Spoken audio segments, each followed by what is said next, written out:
বিএনপির চেয়ারম্যান নির্বাচন পরবর্তী সহিংস রোধে আশ্বস্ত করেছেন বলেছেন জামায়াত আমির। তো দর্শক, চলুন দেখে আসি বিস্তারিত।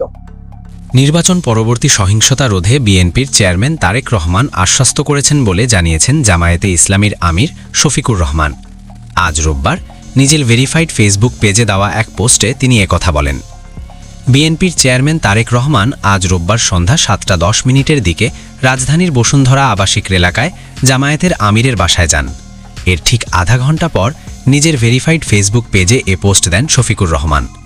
সেখানে জামায়াতের আমির লেখেন, আমাদের আলোচনায় তিনি তারেক রহমান আশ্বস্ত করেছেন যে নির্বাচন পরবর্তী সহিংসতা এবং বিরোধী দলের কর্মী ও স্বল্পসংখ্যক সম্প্রদায়ের ওপর যে কোনো হামলা রোধে তিনি কার্যকর পদক্ষেপ নেবেন। আমি এ আশ্বাসকে সাধুবাদ জানাই। আমাদের প্রত্যাশা কোনো নাগরিকই যেন ভয়ভীতি বা নিরাপত্তাহীনতার শিকার না হয়। জাতীয় স্বার্থের বিষয়ে নির্বাচিত সরকারকে জামায়াত পূর্ণ সহযোগিতা প্রদান করবে উল্লেখ করে পোস্টে শফিকুর রহমান লেখেন, তবে একটি আদর্শিক বিরোধী দল হিসেবে আমাদের সাংবিধানিক দায়িত্ব পালনে আমরা অপসহীন থাকব।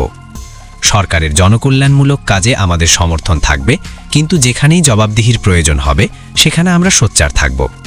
জামায়াতের আমির লেখেন, আমাদের উদ্দেশ্য সংঘাত নয় বরং সংশোধন, বাধা দেওয়া নয় বরং পর্যবেক্ষণ।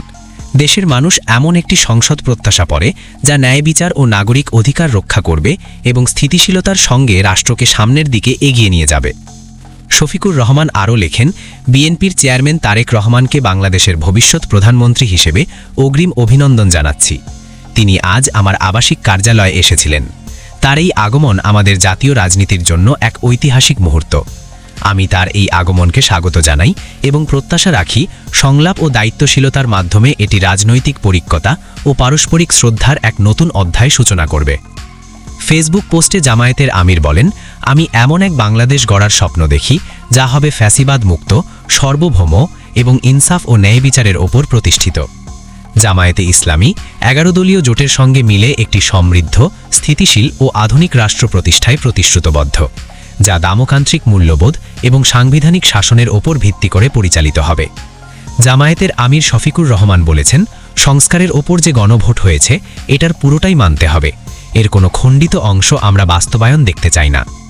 আজ রোববার দুপুরে কিশোরগঞ্জের করিমগঞ্জের বালিখলা ফেরিঘাটে সাংবাদিকদের এক প্রশ্নের উত্তরে তিনি একথা বলেন।